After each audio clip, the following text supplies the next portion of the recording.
You know that feeling, right? You're Yeah. juggling work, maybe trying to eat better, get decent sleep, learn that viral dance, and then there's your fitness goals kind of nagging at you. Yeah, we all have that drive, I think, that desire to be disciplined, crush those workouts, feel good, see results. It's pretty fundamental. Totally. But like, when does that drive start to drive you? When does it cross a line? That's the core of it, isn't it? Yeah, that's what we're digging into today. That kind of fuzzy area between just being really motivated about exercise and something potentially harmful, like actual exercise addiction. Hmm. We want to help you understand maybe where that line is for yourself or just to make sense of all the fitness stuff you see out there. Yeah, exactly. We've looked into, how experts define it, what really separates it from healthy commitment, the signs to watch for. Oh, and the whole culture around fitness too, right? Yeah, Social media and all that. definitely.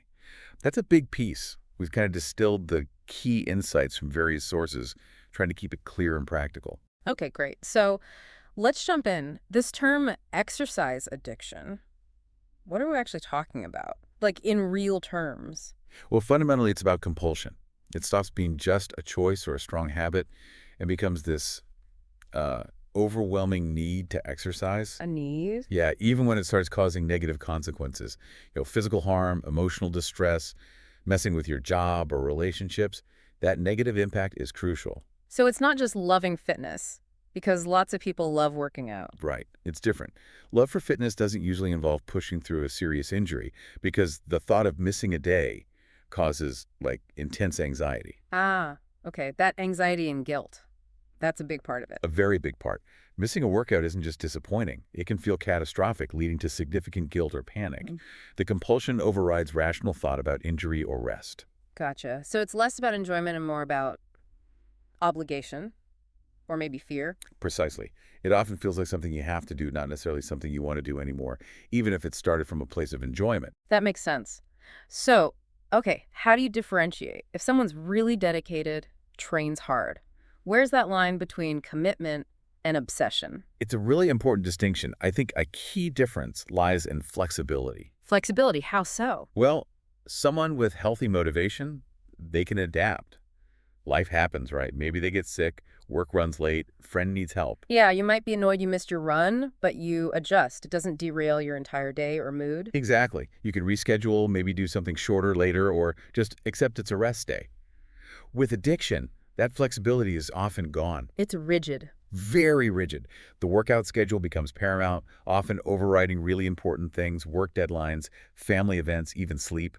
There's this intense need to stick to the plan no matter what. And what about the mental side? Exercise is great for stress relief. We all know that. Absolutely, it has huge mental health benefits. Uh, But, and this is the big but, when exercise becomes the only coping mechanism, yeah, the sole way someone deals with anxiety or maybe feelings of low self-worth or a need for control, that's a red flag. so it's not just using it to feel better, it's using it because you feel like you can't cope otherwise. You've hit it right there. Yeah. It's less about the positive boost and more about avoiding negative feelings or feeling like you need it just to function normally. Okay, this is becoming clearer. Hmm. So let's talk warning signs. What are some specific things people might notice in themselves or maybe others? Sure. One really big one is that intense guilt or anxiety we mentioned.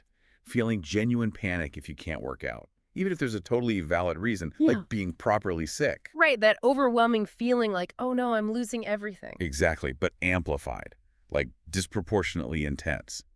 Another key sign is exercising through injury or illness.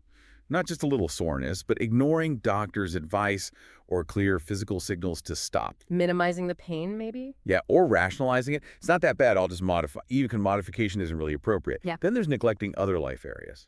Like relationships, work. Mm-hmm. Consistently putting workouts ahead of partners, family, friends, or important responsibilities. The balance gets completely skewed. What about that connection with food? Sometimes you hear about people exercising to earn food or punish themselves. That's definitely a major red flag. Yeah. Using exercise specifically to compensate for eating, or as a form of self-punishment related to food or body image, that's a really unhealthy dynamic. And that feeling of it's just never enough. Yes, that persistent sense that whatever you did wasn't sufficient. Longer workouts, more intensity. Always chasing something more, never feeling satisfied with the effort. That sounds exhausting. It is. And related to that, often there's a loss of actual enjoyment. It becomes a chore, something to tick off the list rather than something that brings joy or genuine stress relief. The want to gets replaced by have to. Wow. Okay. That's a lot to think about. And it makes you wonder, how much does our culture feed into this? With social media, fitspiration. Oh, hugely. It's such a double-edged sword, isn't it? Yeah, like you see all this no excuses, push harder stuff everywhere. Exactly. And fitspiration, while sometimes well-intentioned, bombards us with these images, Yeah. often highly curated, sometimes unrealistic images of intense workouts, perfect bodies. Right. And it makes it seem like that's the norm, like that's what everyone should be doing or aiming for. Precisely. It can create these unrealistic expectations and really normalize the idea that more exercise is always better. Rest days. They sometimes get framed as weakness, not recovery. Yeah, I've seen that. And for people who might already be prone to perfectionism or have body image concerns, this constant comparison can be really damaging. It can mask obsessive behaviors under the guise of dedication or motivation. It's like you don't see the recovery, the genetics, the photo editing, just the highlight reel. You really don't.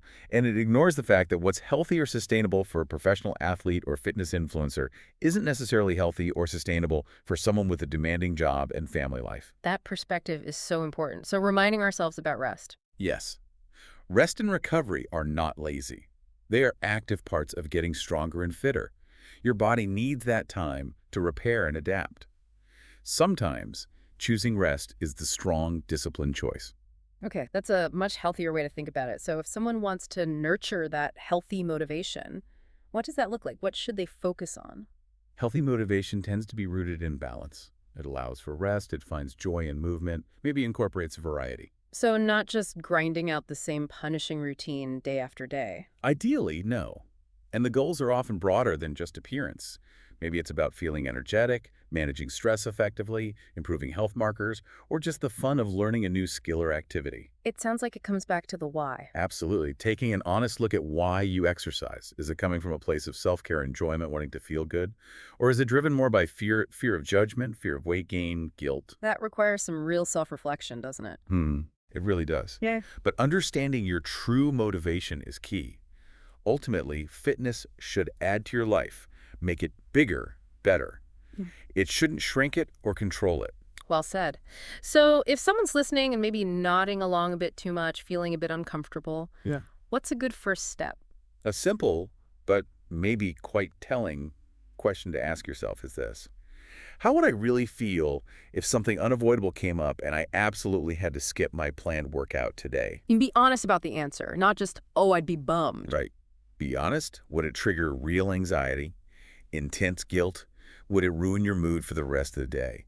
The answer points to a strong negative emotional reaction. Then maybe it's worth exploring further. Yes. It might be helpful to talk about it, maybe with a trusted friend, maybe find a coach who really emphasizes balance and health over extremes, or perhaps even consider talking to a therapist.